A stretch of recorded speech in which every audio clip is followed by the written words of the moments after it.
right, so welcome. Good morning. My name is Virginia Batt. I'm the Channel Marketing Manager for Vision. We want to thank you for joining us for our final presentation today on the life cycle of a DAS project.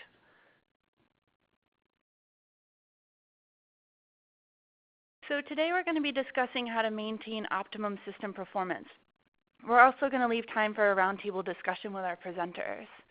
So over the past few weeks, we've asked our audience to provide feedback for our webinar series and also provide us with topics that we can cover to answer your questions. So the presentation today should last about 30 to 35 minutes. Your phones are muted, but if you have questions, please feel free to use the comment box and we'll address them at the end.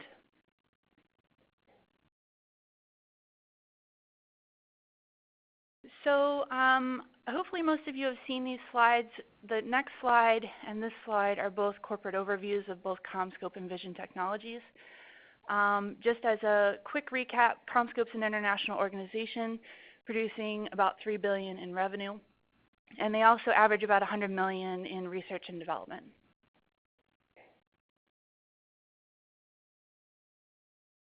Vision Technologies is a national and global systems integrator providing IT services and solutions from the data center to the desktop. If you would like any additional information on either of our organizations, please just send us a note and we will certainly send more information along. Okay, at this time, just want to welcome our presenters again. Ron Plekis, he's the manager for in-building wireless channel sales for CommScope. And also Rick Baldessari, Solutions Architect for Vision. At this time, I'm going to turn it over to you, Ron, to cover the agenda. Okay, thank you very much, Virginia. Appreciate it. I'm going to mute you. Welcome, everybody. Appreciate everybody's time. I'm going to go over briefly the agenda today. Give you a brief overview of the series. Again, we've done this as building blocks of the life cycle of a DAS project.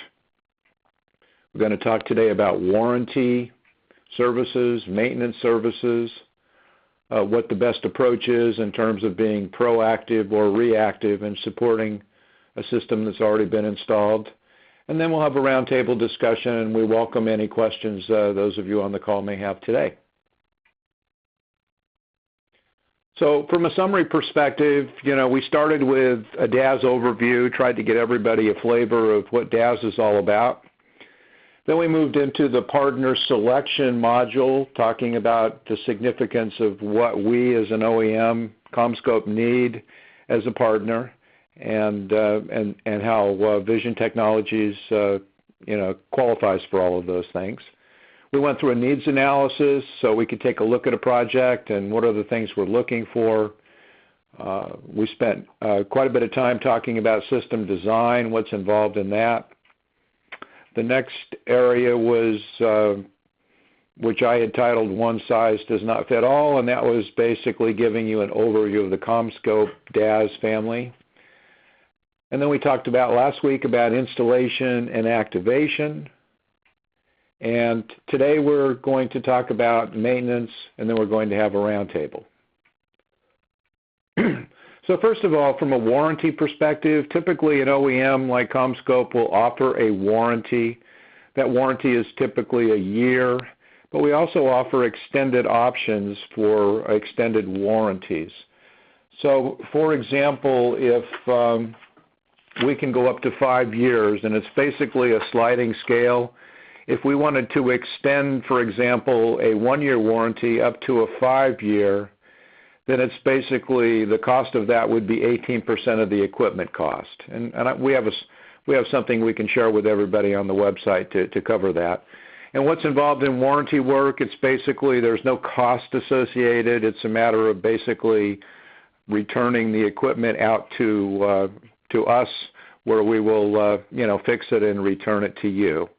Then on a cable side of the house, typically a cable warranty is triggered by the fact that the people that are doing the installation have all been certified, as Vision is on all of our cables. And typical warranty on cable is 20 years. So I'm going to hand it over to Rick Baldessari now, who's going to pick this up at the workmanship's warranty part of the conversation today. So Rick? Thank you, Ron. Welcome, everyone. Thank you for attending this seminar series. And so workmanship warranty, as it implies, it's the quality of workmanship that's been done on the installation of your equipment. I'm sure everyone has experienced some shoddy contractor work from time to time if you're a homeowner. And you know, the same holds true with your DAS.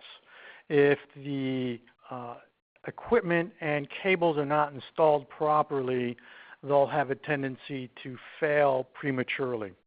And you know, example of that would be if we're installing this half-inch coax cable, which is fairly heavy, fairly rigid, and the connectors are not terminated properly or the strain relief isn't set properly, the weight of the cable over a short period of time will actually damage the connection, and you'll have a poor connection.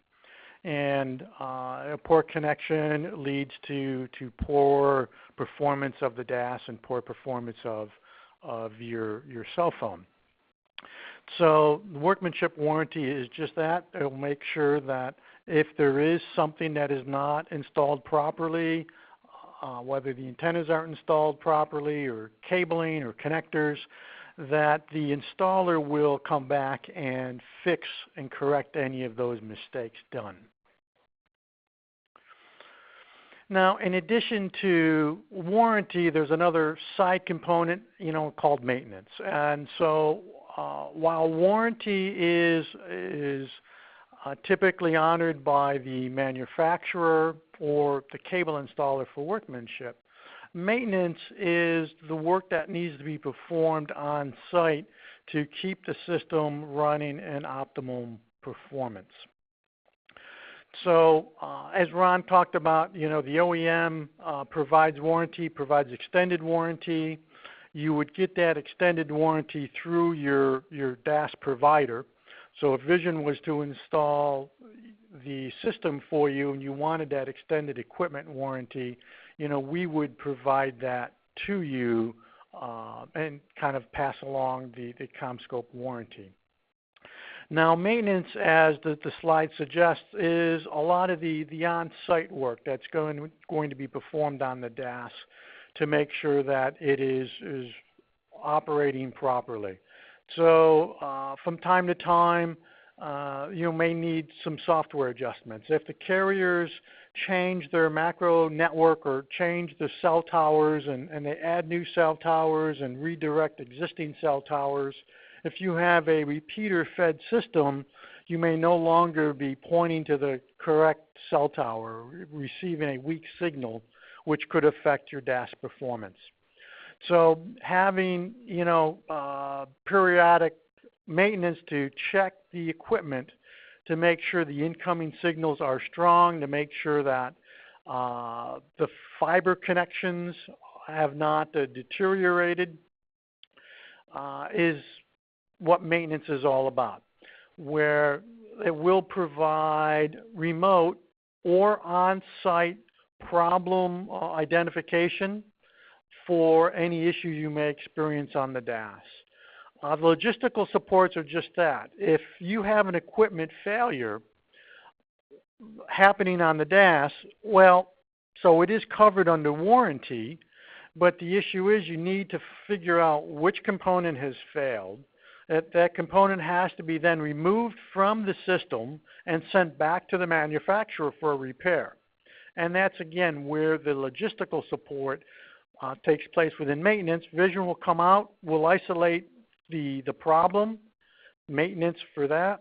We'll take it out of the network, ship it up, box it, send it to the manufacturer.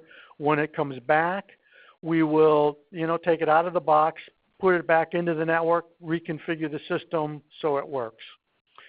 Another important piece of maintenance is to make sure you have preventative maintenance visits. Typically at least annually. Some customers want semi-annual PM visits, and we actually have a client who wants us to come out once a quarter to validate and check the system. And so the preventative maintenance visits are a negotiable item based upon, you, the user's needs, and how you view how critical the DAS is to the operation.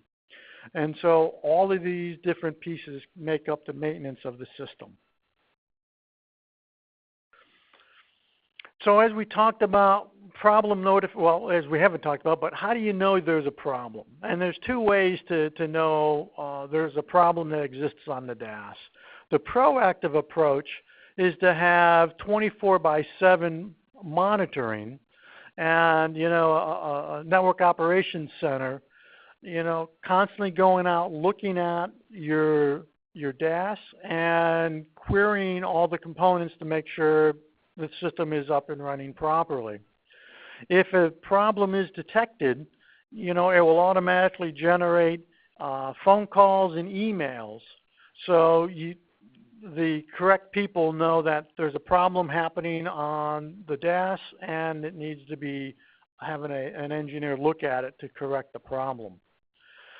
With SNMP services initiated, we can have the system itself, and the controller of the DAS can initiate emails or text messages via SNMP traps to notify that there's a problem with the system.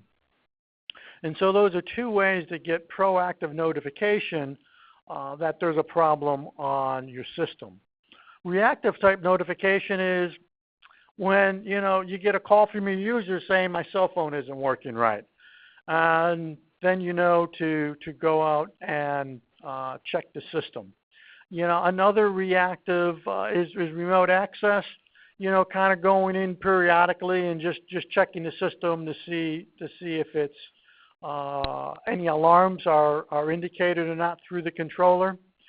And that type of method is a little proactive because periodically somebody go out and check the system, but it's reactive too in the fact that it's not happening live, real time, all the time. It's just a periodic check. So finding out whether there's a problem occurring, if you want to be proactive with it, you set it up so the system will actually notify you versus having your users send in complaints. If the user's that CEO or high-level executive, he's not right. He's not the first guy you want to have calling you up saying that there's a problem with his cell phone. And that leads us to, is maintenance necessary? And this is really a decision that each individual DAS owner has to make for themselves. While being a vendor, I would tell you having some type of maintenance service makes sense, but there's cost associated with that. And you, the owner of the system, needs to decide if maintenance is necessary. So what are some of the factors that go into deciding that? Well, having a maintenance contract means that you have on-site support, and more importantly, you have service level agreements. Those service level agreements, are a multifaceted level of service. And so one, it dictates response time. So are we going to have a 15-minute response time or, a next day response time for service problems on my DAS? And the different response times require, different level of commitment from the provider, and, it's a financial cost commitment for the owner regarding response times. In addition to response times, SLAs will also typically have an escalation factor to it. So, and I guess let me go back to response times for a little bit. If I have a critical outage, I may want a 2-hour response time. If I have a non-critical outage, then the response time may be 8 hours. And so we can have priority levels set to different error situations. Now, if I have an error situation, I need to have an escalation period of time factored into my SLA, because if I've got a critical failure and somebody is out on my network within, say, 1 or 2 hours to start working on that critical error, I don't want that first level service technician to be struggling for 4 or 5 hours trying to figure out what's going on. So an escalation clause states that, if I'm on site and I can't get that problem resolved within an hour or two, that it automatically gets escalated within the service department. So we know that we need to get more support on site, higher level engineering on site to find and resolve the problem. And if response times or repair times are not met, there could be penalty clauses placed into the SLAs. As part of the response time for repair comes into the whole idea of parts replacement and spares. And, if I have to have a 1 hour repair time or 3 hour repair time, kind of dictates that I need to have spares either depoted by the DAS supplier, or the customer will have spares on site that can be used to get the system back up and running. So all of these different SLAs come in with different costs associated with the different service levels. Now you may determine that, again, do I really need maintenance or do I want time and material service? And maintenance provides a priority over time and material service. And a lot of times a T&M will require you to provide a purchase order to the repair group before they'll go in and start working on the problem. And sometimes POs within an organization can take a long time to get approved and sent out. And so it's all about how quickly you want repairs done to the network if it happens. Remote access can be done either with maintenance or just on a time and materials basis. If remote access is set up, and that remote access provides faster response time. So especially in high metropolitan areas where there's traffic issues, it could take sometimes an hour or two for the technician just to physically drive to the site. Remote access provides much faster access. And then we talked about the 24/7 monitoring. That's maintenance versus kind of a time and materials thing. And so if you need that monitoring and proactive notification of problems, again, it's going to dictate whether you want or need maintenance or not. So it's kind of the DAS owner's requirements that will dictate whether you really need to have maintenance or not. So with that, we'll kind of move to the roundtable discussion. And as Virginia said, we received some questions from the audience, and we thank you for those questions. And I'll turn it over to Virginia to moderate our roundtable discussion. Thank you. Thanks, Ron and Rick, for all of the presentation information. As Rick mentioned, we do have some questions that we want to address. If you have additional questions, please feel free to use the comment box on your screen, and we'll try to get to them, or we will contact you after this presentation is over and get you the information that you need. So at this time, Rick, maybe you can start us out with this first question. Will the DAS support HD voice? So HD voice is running voice over LTE, and it's really more considered an application. And the DAS being a radio frequency transportation system, the DAS is more at the physical layer, and so it just deals with transporting the RF from one place to another. It is not dependent, or does it really play into the applications that are being run on your phone.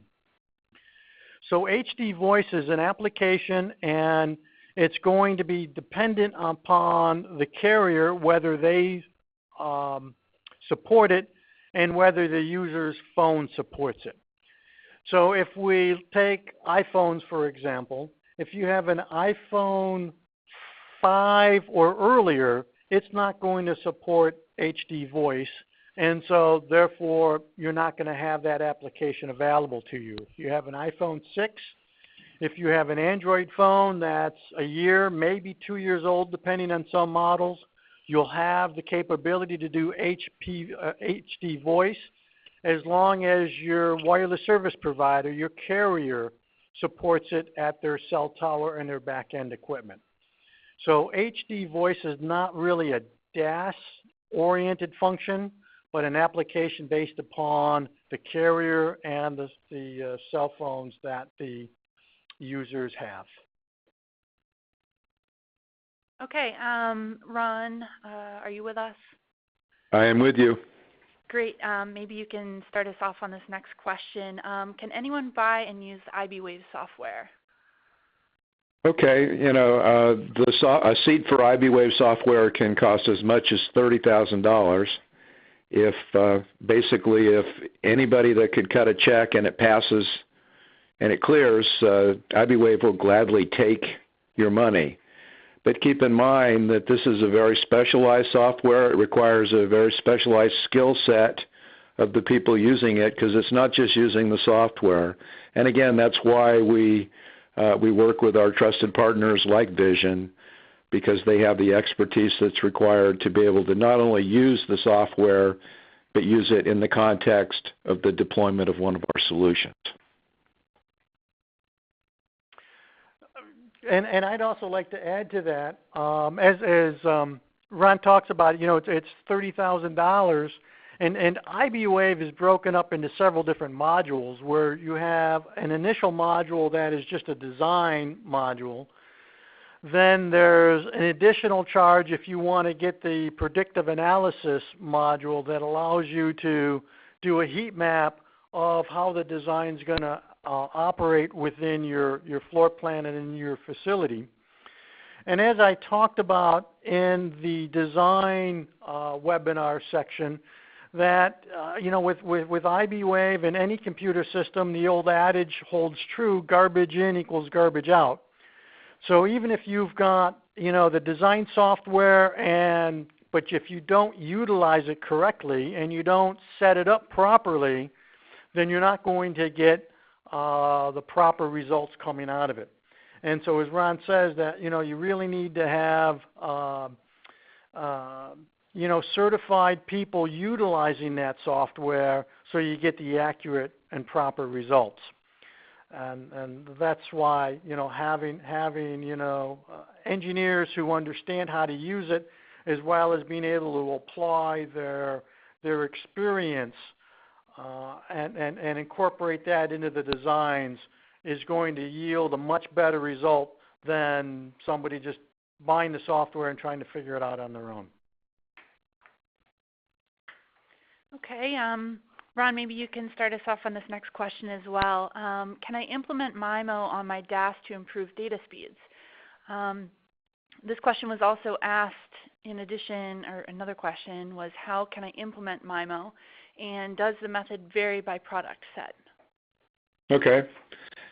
So let's start with the basics. What is MIMO? You know, MIMO is a technology. The traditional deployment of a DAS system is something called SISO, and it's basically just a metric for the speed of the data. But MIMO is actually giving you the ability to double the speed. And again, if you're doing 50% of your calls are some kind of an application, then data speed comes into play. So, you know, can you implement MIMO? Sure. And from our perspective, in terms of the different products that we offer, back when I covered that, just to give you a real high-level overview. And one other comment right up front, and Rick and I were talking about this earlier. There aren't many MIMO deployments out there today.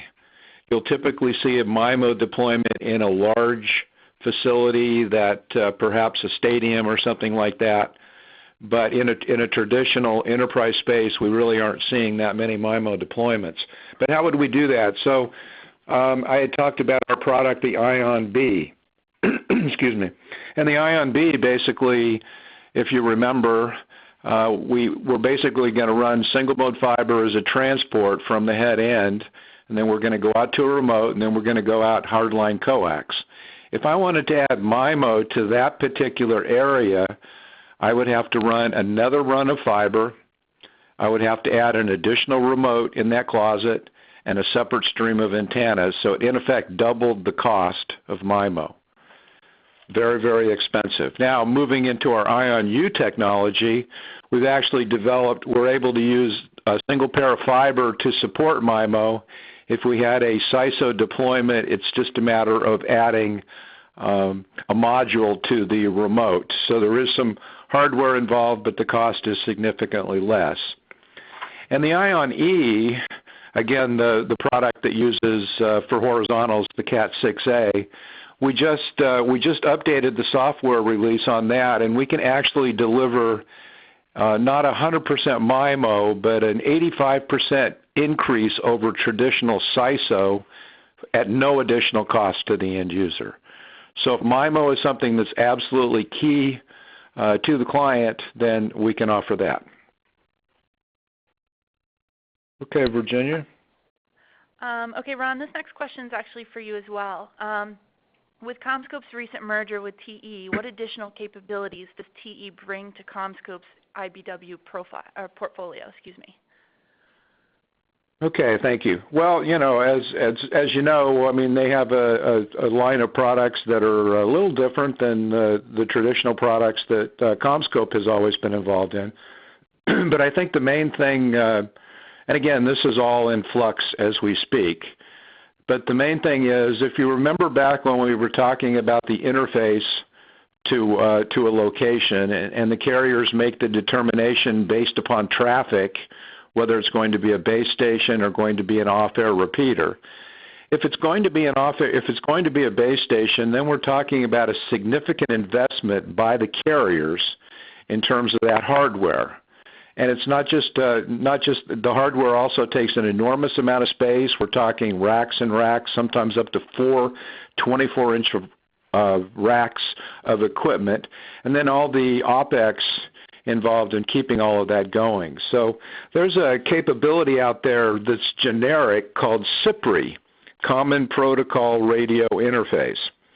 And TE has developed a product called the CDIU, which is a digital interface unit. What that does is it gives us the ability to work with the carriers, and this is specific to Alcatel-Lucent, okay, at the present time.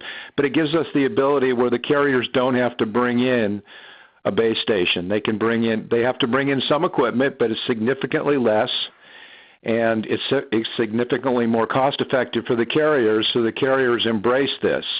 As a case in point, AT&T, they will, in an Alcatel-Lucent market, and they're looking at a DAS solution, this is their number one solution. They will go with this because of that capability. So at this point, I think that's the main thing that we have brought in. We have all the patents on that, and you will see it deployed over time with some of our other solutions as well. All right, Virginia? Okay. The next question that we had come in was, the DAS in our building is old. Can it be upgraded to support LTE?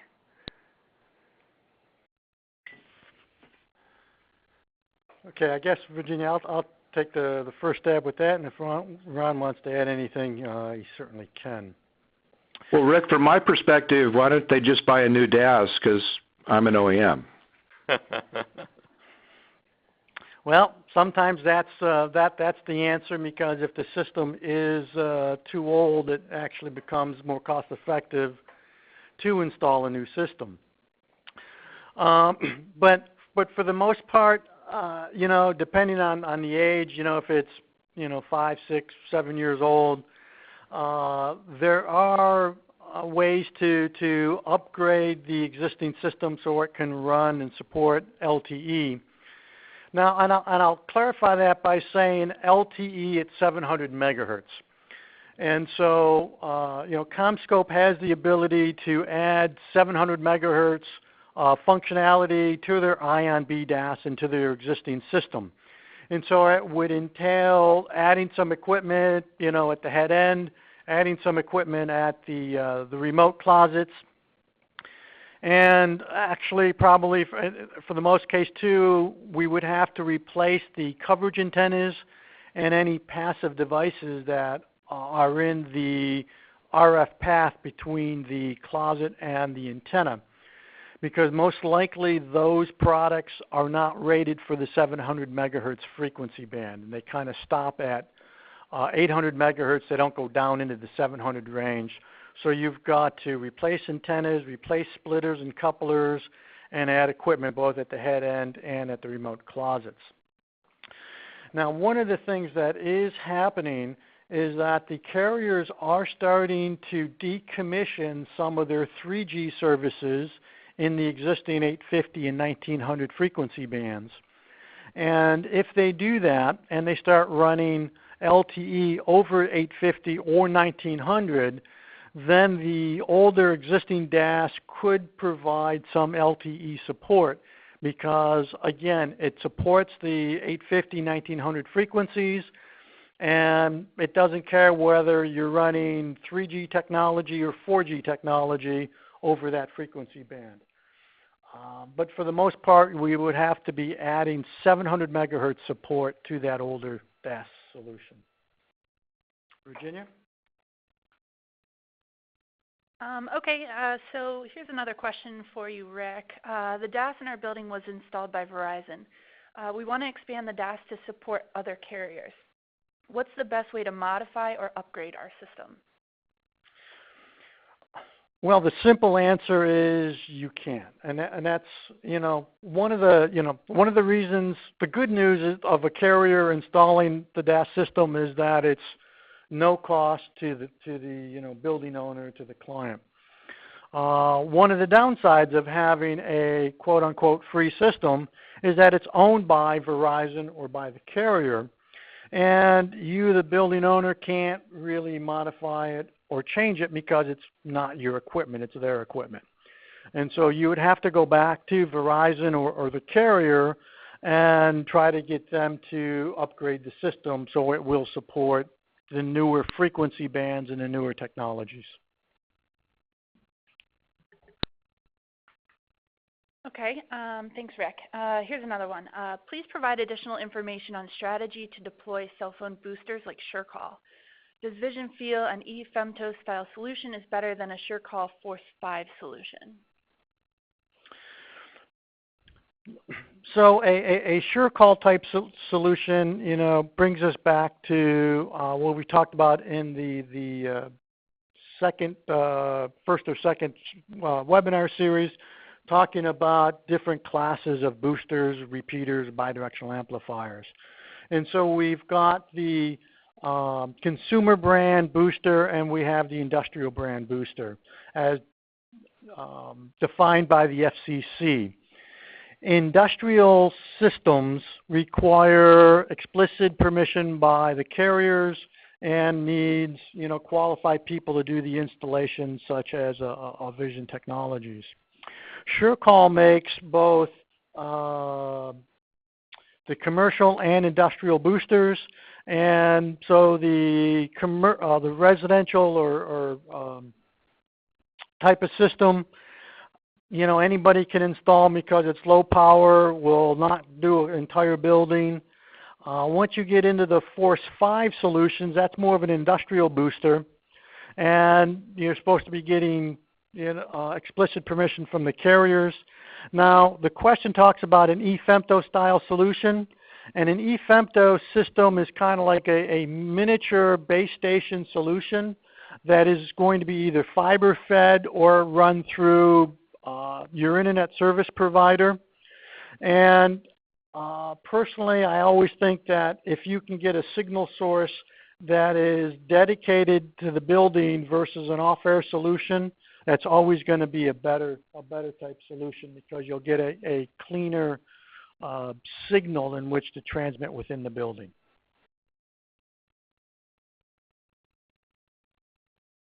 So here's sort of an add-on question for you, Rick. If industrial boosters can only be installed by professionals, why can these systems be purchased on the internet?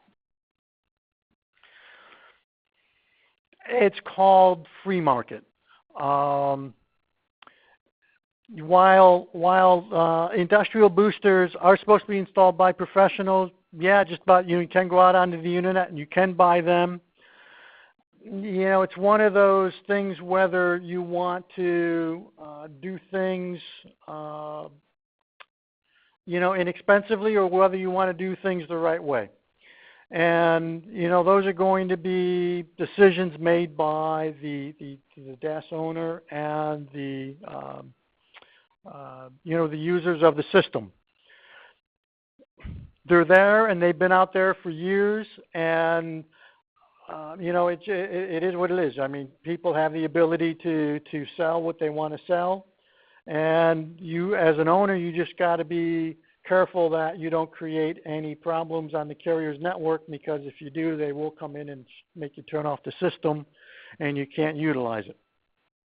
On the same token, those systems come in packages, which means that you will buy them. They come pre-configured with predetermined cable lengths, predetermined number of antennas, and you install those systems based upon how you buy them. So you can buy a system with one donor antenna and 2 coverage antennas or 4 coverage antennas, and you're not supposed to, again, be making any changes to that predetermined, predefined system.